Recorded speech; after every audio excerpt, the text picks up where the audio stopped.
Et salut tout le monde, c'est le Crop25. Donc on se retrouve aujourd'hui après un an d'absence. Alors dans cette vidéo, je vais d'abord vous expliquer pourquoi tant d'absence, quand est-ce que je vais reprendre et je vais vous montrer un petit peu mon setup. Donc alors pourquoi tant d'absence? Parce qu'en fait, je n'ai pas la fibre, j'ai une connexion vraiment déplorable. Ce qui fait qu'en fait, il me fallait pour upload une vidéo de disons 20 minutes, il me fallait plusieurs jours, entre 1 et 3 jours on va dire. Ce qui faisait que dès que ça plantait, dès que ça merdait un moment, il fallait que je recommence tout et qu'il n'y ait aucun problème pendant toute cette période. Ce qui faisait que c'était quasiment impossible en fait de maintenir un rythme constant avec des problèmes aussi énormes. Donc c'est pour ça que je ne que j'ai été absent pendant une année. Alors ensuite, quand est-ce que je reprends? Bah alors pas tout de suite, mais normalement la fibre devrait être installée d'ici juillet grand maximum. Ce qui veut dire que normalement d'ici juillet grand maximum, je devrais reprendre ma chaîne. Et j'ai vraiment hâte. Alors ensuite, après cette brève explication, je vais vous parler de mon setup. Donc j'ai un petit fichier TXT. Alors pour commencer la carte graphique, donc une Nvidia GeForce 970 qui est vachement bien. Franchement, j'ai aucun problème, je trouve génial. Alors Intel Core i5 6600K commence à être un petit peu dépassé malheureusement, notamment lors du chargement de gros jeux comme Minecraft avec un certain nombre de modes comme 150 par exemple. Le processeur galère un petit peu lors du chargement de la map.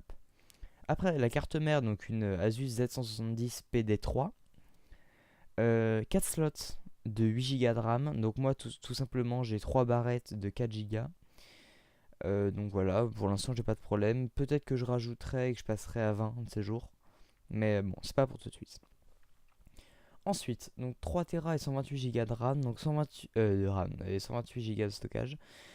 Donc 128 Go en SSD, 1 Tera en disque dur interne et 2 en disque dur externe. Ensuite, vu que je n'ai pas de clé Wi-Fi déjà intégrée dans mon ordinateur, j'ai une clé Wi-Fi externe, donc une TP-Link AC1200 qui marche très bien. Donc au niveau de la souris, une Logitech G502 Proteus qui est vachement bien avec, si j'ai pas de bêtises, 11 boutons paramétrables, enfin c'est parfait. J'ai rien besoin d'autre, franchement, c'est la meilleure que j'ai trouvée. Alors un clavier qu'on m'a donné après avoir changé, donc il est vachement bien.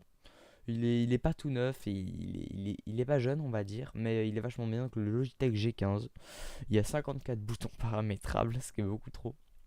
Mais voilà. Alors en termes d'écran j'en ai deux, un à gauche, un à droite. Celui à gauche c'est celui à 2560 par 1440, donc ça c'est la résolution, il fait 27 pouces. Celui de droite c'est 1920 par 1080, donc 24 pouces. C'est vraiment super bien en fait, deux écrans c'est un confort vraiment inimaginable. Alors mon casque est un Triton AX 180, sauf que donc il est très bien au niveau audio, mais au niveau prise de son, donc micro, il est vraiment mauvais, donc j'ai opté pour un Bird du M1 avec une perche que je ne connais pas, c'est-à-dire que j'ai aucune idée de sa provenance. Donc après tout ça, il reste le siège, donc un Nitro Concept série confort qui est vachement bien lui aussi. Il est bien confortable. Donc voilà, c'est tout pour cette vidéo et j'ai hâte de reprendre. Donc à la prochaine.